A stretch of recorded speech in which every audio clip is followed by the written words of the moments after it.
ดิน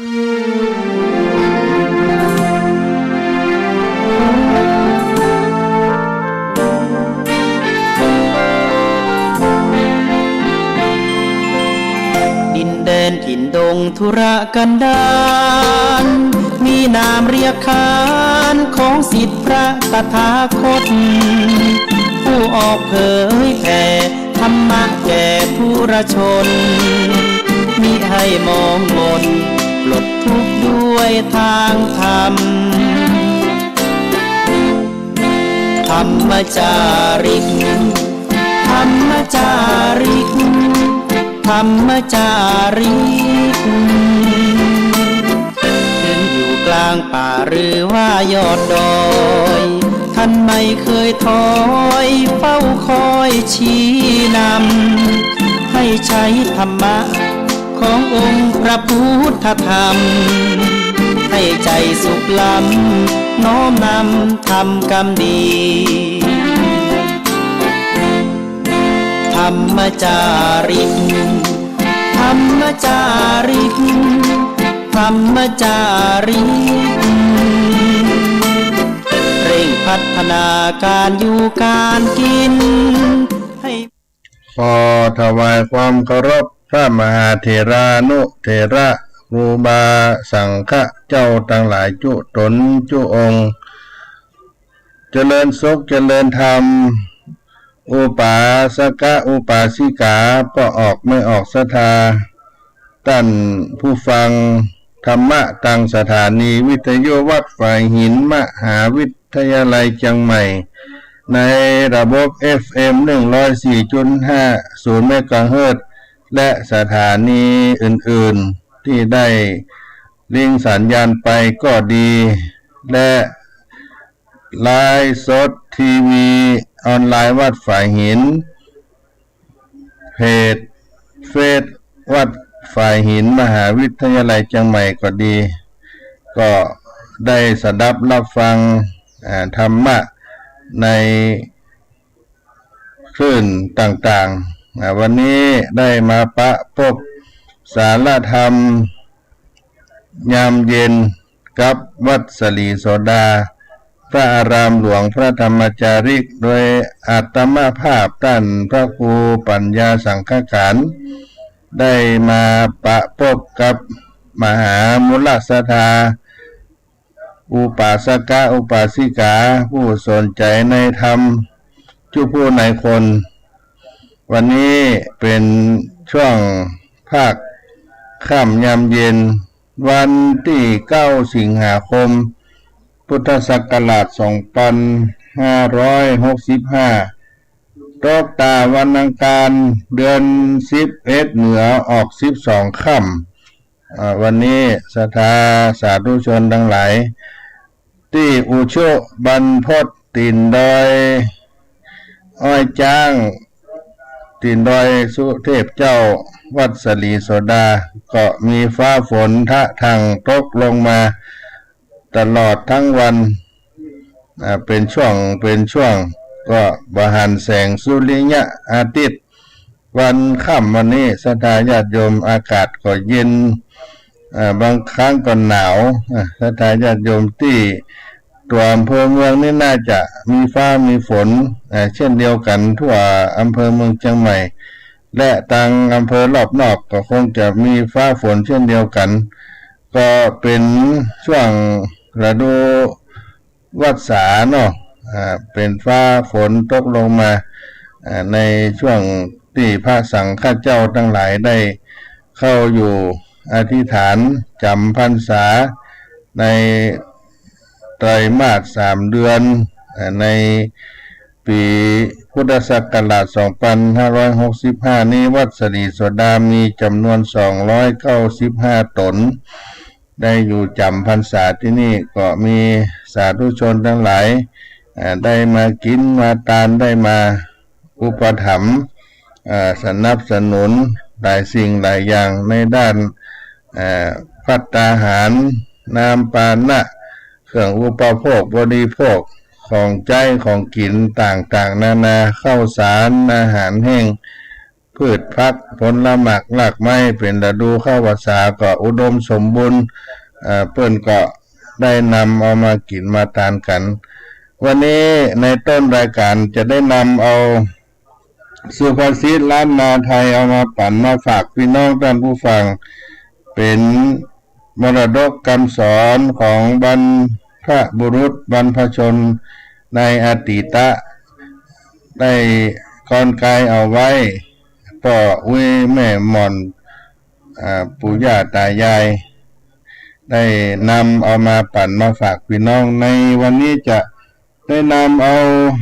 สุภาษิตล้านนาไทยในบทที่ว่ากินข้าวอย่าลืมเฟืองกินเมืองอย่าลืมไพร่กินข้าวอย่าลืมเฟืองกินเมืองอย่าลืมไพร่เป็นความหมายในสุภาษิตว่าได้ดีแล้วอย่าลืมผู้สนับสนุนกินข้าวอย่าลืมเฟืองกินเมืองอย่าลืมไพร่ได้กินข้าวอย่าลืมฟางข้าวได้ครองเมืองก็อย่าได้ลืมไพร่เป็นสุภาษิตในการเอามาปั่นมาฝากพี่น้องความหมายนั้นเพิ่นก็กล่าวไว้ว่าถ้าหากได้ดิบได้ดีแล้วก็จะได้ลืมคนที่สนับสนุนเคยร่วมกันร่วมงานโดยกันได้เป็นผู้ได้ดีได้ดิบได้ดีขึ้นมีฐานะมีความเจริญขึ้นก็จะได้ลืมคนที่ร่วมการร่วมงานที่ได้สนับสนุนการอุปถัมภ์ก็ดีเหล่านี้ก็ควรจะมีความระลึกคิดถึงมีความกตัญญูต่อท่านทั้งหลายที่ได้สนับสนุนเฮาอาจารย์สนานธรรมที่สำนักส่งเสริมศิลปวัฒนธรรมมหาวิทยาลัยเชียงใหม่เปิ้นได้ประพันธ์เป็นบทข่าวเอาไว้ว่าในสุภาษิตนี้กินข้าวอย่าลืมเฟืองกินเมืองอย่าลืมไพร่ได้ประพันธ์เป็นข้าวเอาไว้ว่าหลอนกินข้าวแล้วเจ้าแก้วแก่นตาอย่าได้ลืมนาต่อเฟืองต้นข้าวนั่งเต้นคำเหลืองกินเมืองเป็นเจ้าอย่าลืมเหล่าไตไผ่น้อยเจ้าได้ใจหวานเจอบานชื่นจ้อยโพดภายไผ่น้อยตัวไปมีสุขร่วมสุขตุกบ่อใจไก่เจ้าบ่ลืมไตก็ฮักเจ้าลอนกินโคลาโพพระโหยโสพระโหโพโคพระโหปัญโยพระวันโตสัพพตาติสลากาลิวิจาสุตังในที่ตังโดลาอานนท์นั้นว่าทำสลากาลิวิจาสูตรดวงผ่าเสดนี้พระพุทธเจ้าทั้งหลายหากได้เตศนามาจุตนจุพระองค์เพื่อให้เป็นพโยชนะแก่พุทธบริษัททั้งสี่จำพวกชั่วภาวะอันนี้และภาวะอันหน้าตราบต่อเต้าเข้าสู่นิพพานเจ้าอันบ่รู้เท่ารู้ตายสุขสบายมากนักอันจักหาสุขอันใดมาเพียบเทียมบ่ได้แต่แลอนันตะโดราอานนท์การว่าภุกละยิงใจฝูงใดได้จำเริญปั้มเปงธรรมชื่อศาลากาลิวิจาสูตรอันผ่าเสดดวงนี้เอาเป็นที่ขึ้นใจแม้นว่าปัจจุบันหันต่อหน้าก็หาพยะสัตถูอุปัตตวะกังวลอนตรายทั้งหลายบ่ได้มีวิสาลตะอันองอาจฉลาดรู้ในท่ามกลางปริษัททั้งหลายบอกเข่งขามสักอันบอกเข่งขามสักอันแลแม้นว่าสัตตาลิฉานตัวเครื่องคาบหยาบจ้าก้ากะนองปองใคร่กะตามร้ายก็บ่มีสักคาบแลอานันตะดุลานนท์ทำศาลากาลิวิจาสูตรดวงผ่าเสดนั้นนี้แม้นว่าพระญาอินตาที่ลาดตนองค์อาจอันเป็นใหญ่แก่เทพดาทั้งหลายก็เรียนเอามาแต่สำนักพระตถาคต ได้แล้วก็เอาไปเป็นตีจังตีเปิ่งด้วยมโนใจตนแล้วก็นำมาไปสอนเทวุตเทวดาทั้งหลายเพื่อให้จำเริญไปจุข้ามเจ้าถลาบต่อเต้าอายุแห่งตนนะเตนะวุตังเหตุดังอันพระตถาคตะเตนะวุตังเหตุดังอันพระตถาคตะจริงอนุญาตไว้ยังทำศาลากาลิวิจาสูตรดวงผาเสดอันนี้เป็นที่สักการะบูชาภาสุกวิหารญะก็เพื่อให้อยู่สุขสำราญบันใจหาอนตรายตั้งหลายบ่ได้ในกาละทุกเมื่อแลอิตามะโว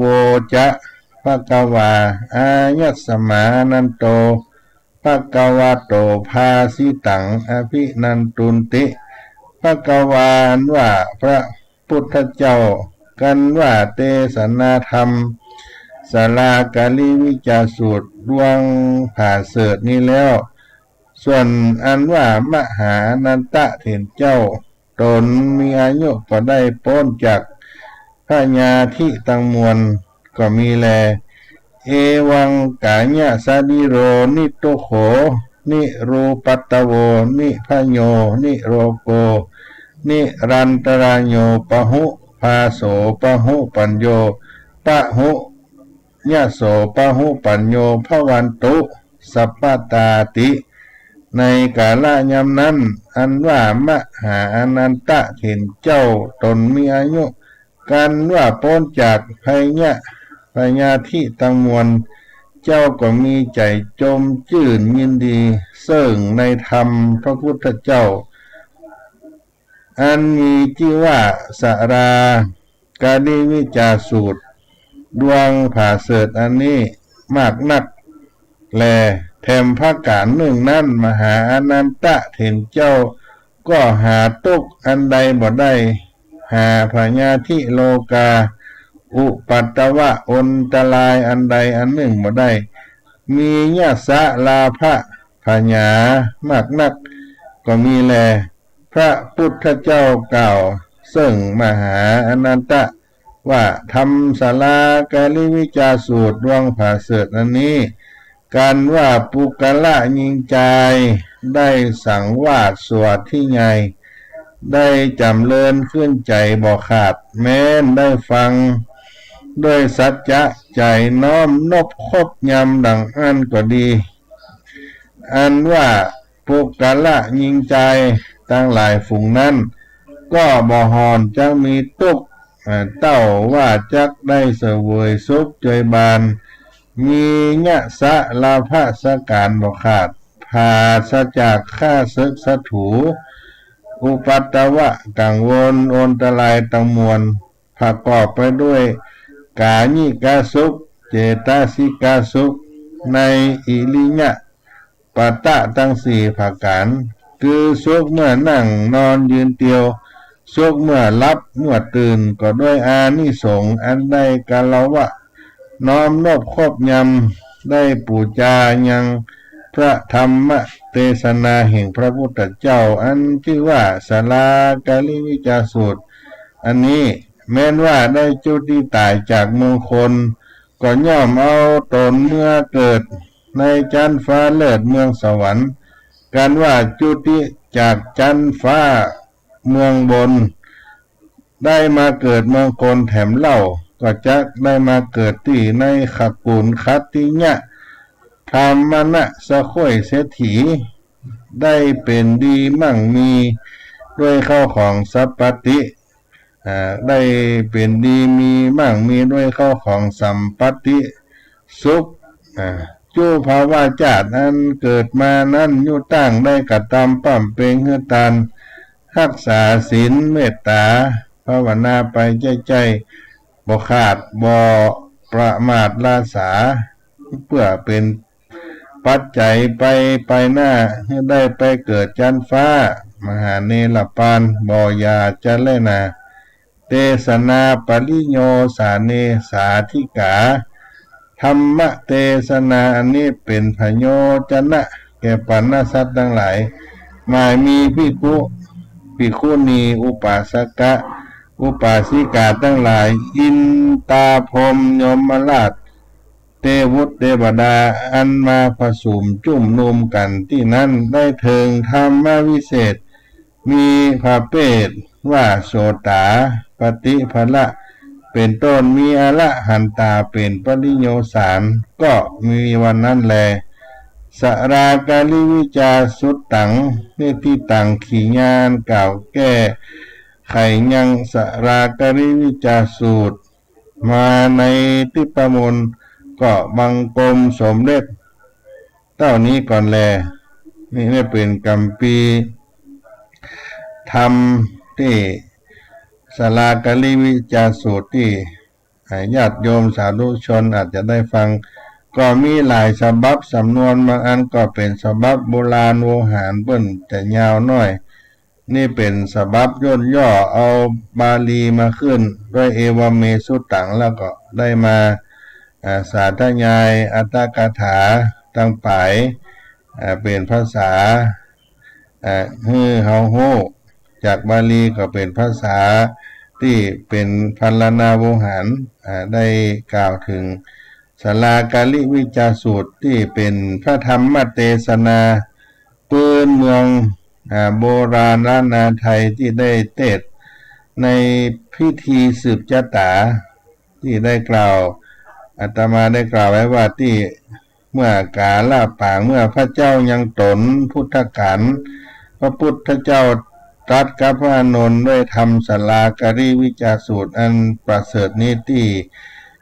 เขาขี้จะกุดพุทธเจ้าได้เทศนาธรรมดวงนี้พระพุทธเจ้าได้เทศนามาจุตนจุพระองค์แสดงเป็นพโยชนะแก่บริษัททั้งสี่ภิกขุภิกขุณีอุปาสกะอุปาสิกาจนได้ถึงเข้าสู่นิพพานอันหาที่เปรียบบ่ได้หากว่าบุคคลผู้ใดได้บำเพ็ญปั้มเปงรักธรรมที่ว่าสลากาลิวิจาสูตรนี้ก็เป็นภละผลไปในปัจจุบันปราศจากพยันตรายทั้งหลายมีวิสาลตะอาจฐานแก้วกล้าในการทำความดีฉลาดรู้ในต่ำกลางบริษัททั้งสี่แม้ว่าสัตว์ร้ายเดรัจฉานก็บ่สามารถกระทำร้ายได้แม้แต่ท้าวอินตาผู้เป็นใหญ่แก่เทวดาทั้งหลายก็เรียนเอาจากสำนักพระพุทธเจ้าไปเป็นที่เปิ้งของตนและก็สอนในหมู่เทพยดาทั้งหลายจนสิ้นอายุขัยตน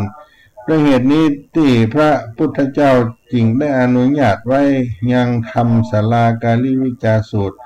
เอาไว้เป็นที่สักการะบูชาเพื่อความเจริญผาสุกในกาลทุกเมื่อพระพุทธเจ้า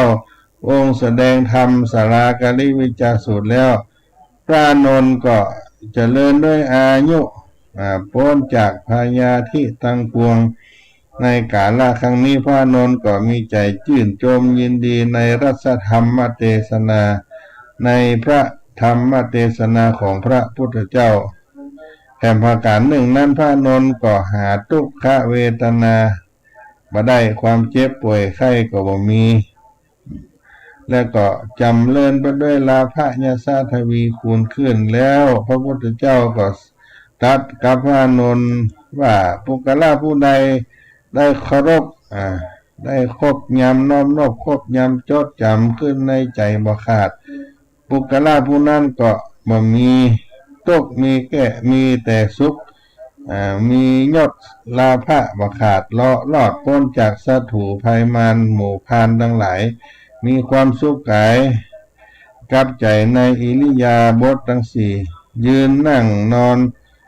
แม้ว่าเสียชีวิตไปแล้วก็จะได้ไปจุติเกิดในโลกสวรรค์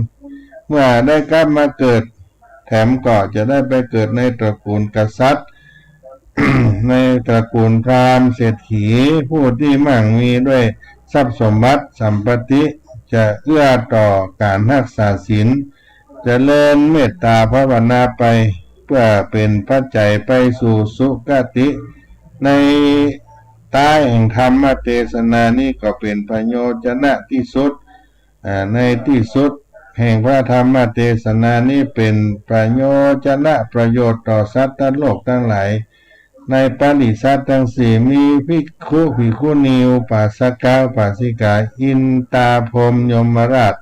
เทวดาทั้งหลายอันมาจุ่มนุมกันในที่นั่นก็ได้ถึงคำอันวิเศษมีโสดาบันสักกะตาคามีอนาคามีอรหันต์นี่ก็เป็นเรื่องราวในธรรมของสลากริวิจาสูตรที่พระตถาคตสัมมาสัมพุทธเจ้าได้แสดงในธรรมนี้ศรัทธาญาติโยมเป็นการเสริมสร้างจิตวิญญาณในการสืบชะตาของชาวล้านนาไทยเฮามาแต่โบราณก็ได้มีสาระลักธรรมในสลากริวิจาสูตรนี้ที่ให้เฮาได้ทราบว่าสุตตะก็คือเฮาท่านทั้งหลายบุคคลผู้ใดได้จำได้ขึ้นใจ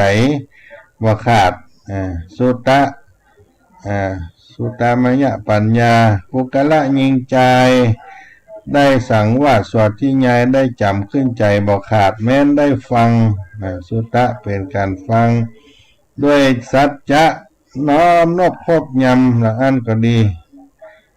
ก็คือบุคคลใดผู้ได้สาธยาได้ท่องจำขึ้นใจบ่ขาดย่อมปราศจากทุกข์มีความสุขเบิกบานมีลาภยศบ่ขาดปราศจากศัตรูอันตรายทั้งปวงมีความสุขทั้งกายทั้งใจมีความสุขทั้งกายทั้งใจในอิริยาบถทั้งสี่แม้ว่าจะตายไปจากโลกมนุษย์นี้ก็ไปเกิดสู่สุคติสวรรค์ถ้าหากได้กรรมมาเกิดเป็นมนุษย์แถมก็ได้เกิดในตระกูลกษัตริย์พราหมณ์หรือเศรษฐีด้วยพังพร้อมด้วยทรัพย์สมบัติเข้าของมั่งมูลต้นเต้าชุกจุภาวะญาติทุกภพทุกชาติอันนี้สุตตะได้ฟังอันที่สองนั้นตานะศีลภาวนามีในธรรมได้กล่าวไว้ว่ายุตั้งได้ปั่มเปงเฮือตานรักษาศีลเมตตาภาวนาไปบ่ขาดในขณะที่เราเกิดมาเป็นมนุษย์นั้นมีความเพียบพร้อมด้วยลาภยศสรรสุขสรรเสริญแล้วก็มีความสะดวกที่จะได้บำเพ็ญเฮือตานแบ่งปันสิ่งของแก่บุคคลที่สมควรให้รักษาศีลสำรวมกายวาจาใจแล้วก็ได้เจริญจิตเมตตาภาวนาทำใจให้ผ่องใสมีใจฮักใคร่ปรารถนาให้คนอื่นได้เป็นสุขและในสาระลักธรรมแห่งประการหนึ่งก็คือความบ่ประมาทอันแรกเป็นสุตตะได้ฟังศีลภาวนาอันที่สามก็คือความไม่ประมาทบ่ประมาทในธรรมนั้นกล่าวไว้ว่าบ่ประมาทลาสาเพื่อเป็นพัดใจไปหน้าให้ได้ไปเกิดจันฟ้าเนรปานให้เป็นพัดใจไปหน้าได้เกิดจันฟ้ามหาเนรปานบ่อย่าจะเล่นนาบ่ประมาทในการใช้ชีวิตเพื่อเป็นปัจจัยไปสู่นิพพานสวรรค์นิพพานบัจจาในบัจจาก็หมายถึงสอนให้ได้บำเพ็ญทานรักษาศีลเจริญเมตตาอยู่เป็นนิจนั่นเองในพระทไลปิฎกอัฏฐกถาอนุดีกาในคำปีคำสอนต่างๆนั้นนะบ่สามารถระบุได้ถึงแหล่งที่มาของสลากริวิจาสูตรนั้นปรากฏในส่วนไหนก็จึงทำให้เราได้อ้างอิงแหล่งที่มานั้นยังสรุปมาได้แต่เป็นที่น่าสังเกตตอนใต้ที่ได้กล่าวของพระธรรมเทศนาสลากริวิจาสูตรที่ระบุเอาไว้ว่าพระธรรมเทศนานี้ ว่าสลากาลิวิจาสุตังนี่ที่ตังขีญาอันกล่าวในสลากาลิวิจาสูตรมันมาในที่ประมวลเต้านี้ก่อนแลบางคมสมเด็จเต้านี้ก่อนแลก็เหมือนจะละวุในพระสูตรว่าที่ประมวลหรือว่าที่ประมวลนั่นก็คงอยู่ในพระไตรปิฎกเล่มใดเล่มหนึ่งในจำนวน45เล่มดังนั้นก็เราจะได้เห็นในภาษาบาลีที่ขึ้นต้นว่าเอวัมเมสุตังเอกังสมัญญังภควาลาจะกะหิวิหารติอิจากุเตปะปะเตเตนะโคปนะสมัญเยอายัสสมานันโตอาปาทิโกโหติในสมัยนั้นพระพุทธเจ้าประทับที่เขาคิจกูฏกรุงราชคฤห์ครั้งนั้นได้แสดงพระธรรมเทศนากับเกี่ยวกับความเจ็บป่วยเป็นต้นซึ่งถ้าไปดูบาลีในพระไตรปิฎกก็จะไม่ได้ปรากฏแต่ก็ทำให้เราได้ทราบว่าผู้ที่แต่ง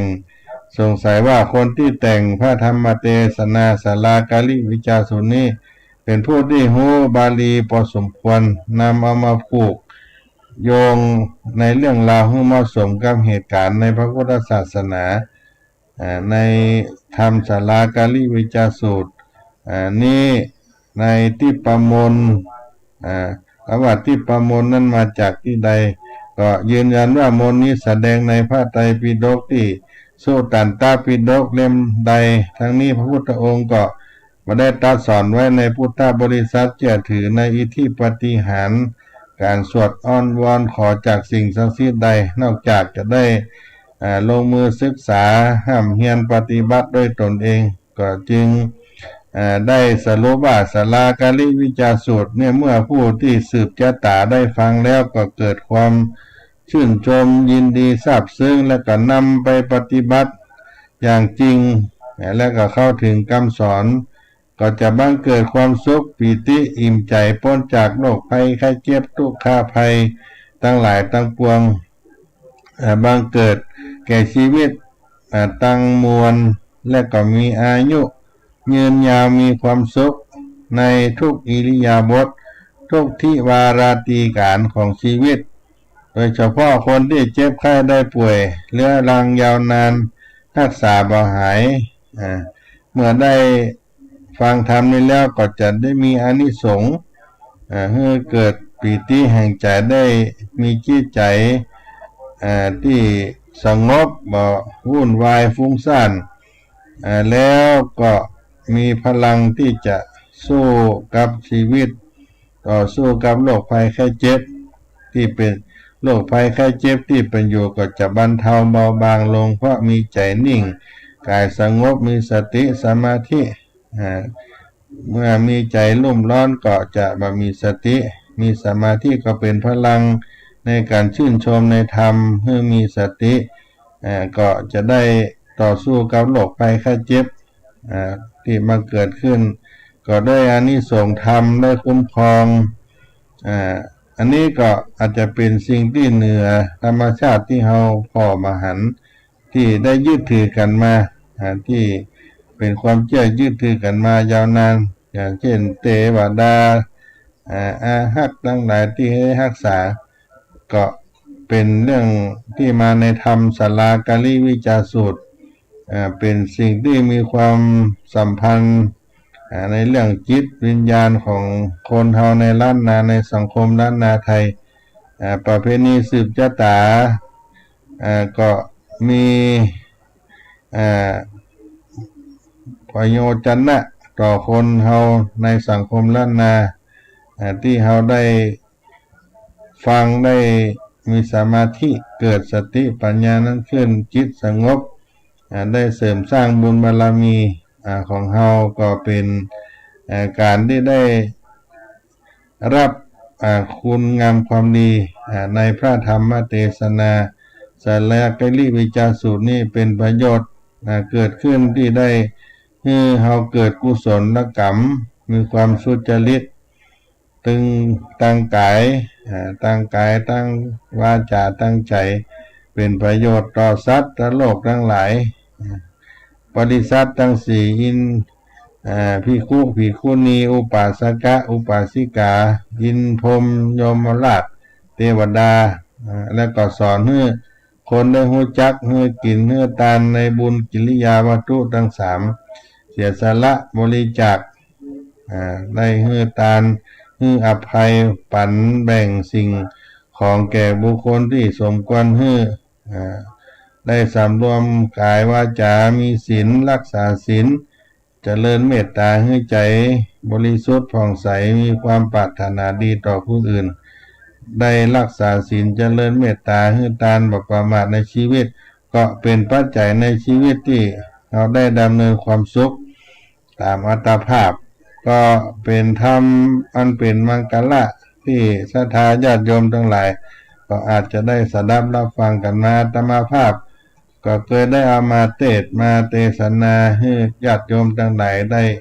สดับรับฟังให้เป็นประโยชน์นะเป็นมังคละธรรมในการสืบชะตาในศาลากาลิวิจาสูตรนอกจากนั้นก็ยังมีบทสวดคาถาในธรรมที่เพิ่นกล่าวไว้ว่าอุทธุลาตันดุลาอุทธุลาสัทธุลาตันดุลามัทุลาบุพาลาโลกิลากะละลาติบางท่านก็เอาเป็นหัวใจจำเริญภาวนาในศาลากาลิวิจาสูตรศรัทธาญาติโยม1อุทธุลา2สัทธุลา3ตันดุลา4มัทุลา5บุพาลา6โลกิลา7กะละลาติก็มีลาอยู่7ตัวลา7ใบเป็นหัวใจทำศาลากาลิวิจาสูตรเอาจำเริญเป็นกรรมฐานก็ได้เพื่อนก็ว่ามีอานิสงส์ด้วยขจัดปัดเป่าโลกาภัยทั้งหลายเป็นหัวใจศาลากาลิวิจาสูตรอิมังศาลากาลิวิจาสุตตังภาสิตังโหสิก็มีอยู่7ข้ออุทธุลาสัทธุลาตันดุลามัทุลาบุพพลาโลกิลากะละลาติเป็นหัวใจของธรรมศาลากาลิวิจาสูตรได้เอามาเทศนาในพิธีกรรมมงคลของล้านนาไทยเฮาก็มีธรรม หลายพวกที่ได้กล่าวว่าทำบุญนัสสาวิจัยก็มีคาถาอยู่ในธรรมท่านอยู่อธิอุณนัสสาวิจัยโยธัมโมโลเกอนุตตโลสัพพะสัตตะหิตาถาญะตังตวงกันหาหิเตวะเตปะลิวะเจลาจาตันเดอมนุสเสหิปาวะเกปะยะเคนาเกวิเสภูเตอากาละมะละเนนะวาสัพปัสสมามะละนามุตโตถ้าเปตัวกาลมะลิตังตัสเสวานุภาเวนะหุตุเตโวสุขีสัตตาสุทธะสีลังสัมมาตายะธัมมังสุจาริตังเจเลตัสเสวานุภาเวนะโหตุเตโวสุขีสัตตาลิขิตังจินติตังปุจังธารนังวัจจนังกะลุงปะเลสังเตสนังสุตวตัสสะอนุปวัตถตินี่ก็เป็นคาถาในอุณาสาวิจัยแล้วก็มีโลกาวุฒิทำมหาทิพมนต์ต่างๆนานาก็เป็นธรรมมงคลที่เราได้มีการสืบชะตาแล้วก็มีบทสวดแถมต่างๆนานาที่เป็นมังคละบทสวดในพิธีสืบชะตานี่เป็นเรื่องราวของประเพณีพื้นบ้านโบราณล้านนาที่เขาได้ฟังสาธยายเพิ่นได้สาธยายโดยพระสังฆเจ้าสืบชะตาการได้ฟังเทศน์ต่างๆนานาเหล่านี้ก็เป็นมังคละที่เขาได้ทำสืบมาแต่ก็เว้ยแม่มอนครูบาอาจารย์ ผู้รู้ทั้งหลายบรรพชนบรรพบุรุษที่ได้ทำสืบกันมาแล้วก็สูตรมนต์7 ตำนานในพระสูตรพระปริตรได้มาคุ้มครองในรัตนสูตรมังกรสูตรกัลลานียเมตตาสูตรขันธปริตทัชฌะสูตรอาตานาติยปริตอังคุลิมาลปริตตั้งหลายตั้ง7 ข้อ7 สูตรนี้ก็เป็นมงคลและก็ทำที่ได้กล่าวไปมหาทิปมลอุณสาวิจัยโลกะวุธิสลากลิวิจาสูตรก็เอามาสืบชะตาเป็นมังกรจะได้มีเครื่องปูชาสักการะมีไม้กั้มมีเครื่องต่างๆนานาก็ที่เขาได้หันกันมีไม้กั้มไม้งามหน่อกล้วยหน่ออ้อยจอดตุงหม้อน้ำต้นสาดหมอนข้าวเปลือกข้าวสารเหล่านี้ก็เป็นเครื่องของใจของบริโภคอุดมสมบูรณ์เกิดขึ้นแล้วก็เป็นมังกรในพิธีกรรมแล้วก็มีแถมมากมายไก่กองในพิธีสืบชะตาของโบราณล้านนาวันนี้ได้เอานำมาปั่นมาฝากพี่น้องศรัทธาสาธุชนในเมื่อค่ำยามเย็นในวันที่9 สิงหาคมพุทธศักราช 2565 ในวันนี้ก็ด้วยว่าวันนี้ที่เราได้สดับรับฟังการเทศนาธรรมการถวายเป็นพระราชกุศลใน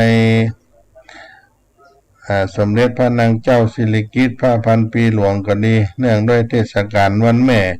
จะได้เข้ามาถึงมาเติงหมู่เฮาทั้งหลายวันที่12 สิงหาคมนอกจากจะได้เป็นแม่แห่งชาติเฮาทั้งหลายก็จะได้นึกถึงแม่ผู้กำเนิดผู้มีพระคุณแก่เฮาได้เลี้ยงได้ดูสืบกันมาให้กระทำคุณงามความดีต่อสถาบันพระมหากษัตริย์และก็พ่อแม่ของเฮาตัวก็เป็นเรื่องที่ได้เอามาปั่นมาฝากกับพี่น้องท่านผู้ฟังก็มีแถมมากมายไก่กองในพิธีอันเป็นมังกรของโบราณล้านนาของเฮามาในวันที่12 สิงหาคมเป็นวันศีลหลวงเดือน11เป็นทุกวัดทุกวาก็คงจะมีการทำบุญตักบาตรฟังเทศน์เพื่อถวายเป็นราชกุศลในสมเด็จพระนางเจ้าสิริกิติ์พระบรมราชินีนาถพระบรมราชชนนีพันปีหลวงในโอกาสวันเฉลิมพระชนมพรรษาพระองค์ได้เจริญพระชนมายุได้90 พรรษาในปีนี้ก็ได้ทำบุญกันทุกวัดวาอารามส่วนวัดสลีโสดาพระอารามหลวงก็จะได้ทำบุญตักบาตรประมาณ7 โมงเมื่อเจ้า6 โมงครึ่งศรัทธาญาติโยมก็มีโอกาสก็มาพร้อมกันที่วัดศรีโสดาที่ศาลาศรีสมเด็จจะได้ร่วมพิธีทำบุญตักบาตรถวายพระตาหารถวายเป็นพระราชกุศลตัวก็น้อมเชิญไผ่ที่มาได้มาทำบุญร่วมกันเป็นทำบุญหน้าหมู่เนื้อญาติโยมจะต้องมาพร้อมกันในศาลาหน้าหมู่เอาดอกไม้ธูปเทียนมาใส่ขันแก้วทั้ง3มาบูชาพระเจ้าแล้วก็จะได้ตักบาตรใส่บาตรพร้อมเพียงกันในวันที่12 สิงหาคมนี้เนอะวันนี้เวลากาลก็หมดเสียงไปจะได้มามาพบกันในวันพวกแถมเวลาหนึ่งในช่วงเมื่อค่ำยามเย็นกับท่านผู้ฟังทั้งหลายก็ขอความผาสุกความเจริญจงมีแต่พี่น้องศรัทธาคนฟังทั้งหลายจู้พูดในคนว่าสันตาวาสาเข้าแล้วจะนาผ่องแผ้วเสริมสร้างกุศลที่คุสังฆะเข้าอยู่หน้าฝนปริมณฑลอารามของแก้วปั่มเปงเมตตาศีลาผ่องแผ้วถลงธรรมพุทธะจุมหมู่ศรัทธาจนาจนะก็สาขับไว้เอาบุญกินตาลพร้อมน้อมมากำหนุนชีวิตจำลูนเปิ่งบุญแก้วเจ้า เปิ่งบุญแก้วเจ้าจัตตาโลธรรมาวัฏันติอายุวันโนสุขังปะลัง